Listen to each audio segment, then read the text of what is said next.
do you explain? How do you describe a love that goes from east to west and runs as deep as it is wide?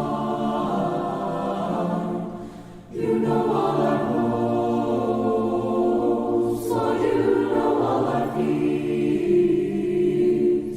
and words cannot express the love we feel, what we long for you to hear. So listen to our please listen to our spirit sing, and hear us sing a song of praise, a simple song of praise. From those you have heard, those you have read, we will use the words we know to tell you what an awesome God you are. But words are not enough. Don't tell me enough. Hi, welcome to Verse of the Day. My name is Brandon Hathaway, and I'm the preacher at the Westside Church of Christ in Owensboro, Kentucky. I want to thank you for joining me today as we again open up our Bibles, continuing in the book of John for this month. Continuing in the book of John. We are in John chapter 5. You want to open up your Bibles and follow along, or John chapter 6. Let me get the right chapter there. John chapter 6, and we'll be looking at verse 15, John 6 and verse 15. And so what's taking place in this chapter of John is Jesus is gone forth, and of course he's fed about 5,000 people. He feeds them later on as he goes through it. He goes across the sea, the water, and walks on it.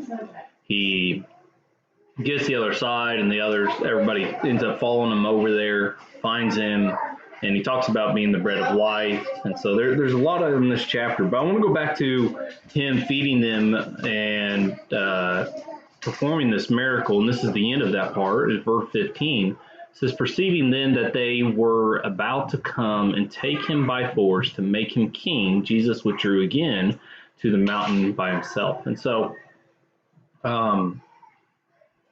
I believe that there are a couple points to make here in this verse. One is, of course, the temptation that is again set on Jesus of becoming an earthly king or having earthly power and having actual subjects worshiping him face to face right there on this earth.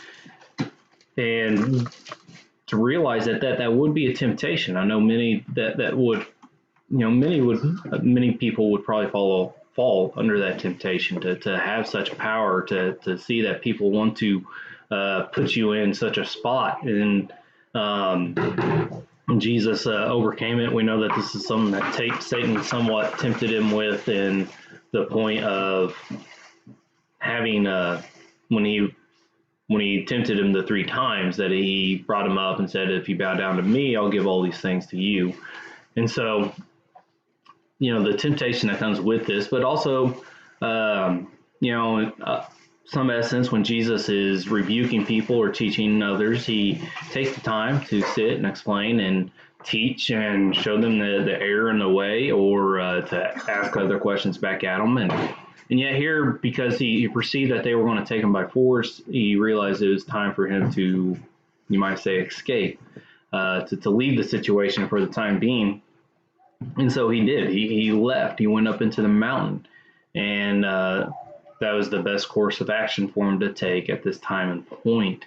Again, he doesn't fully just avoid him, because they follow him to the other side of the sea later on in the chapter, and he starts to explain the bread of life, and that he is the bread of life, that we have to partake of him. And so, but at this time, it was a time in which he had to be willing to step away for this moment. And so it's just some good points that we can look at as we follow these examples. And he took the time to be by himself in this passage.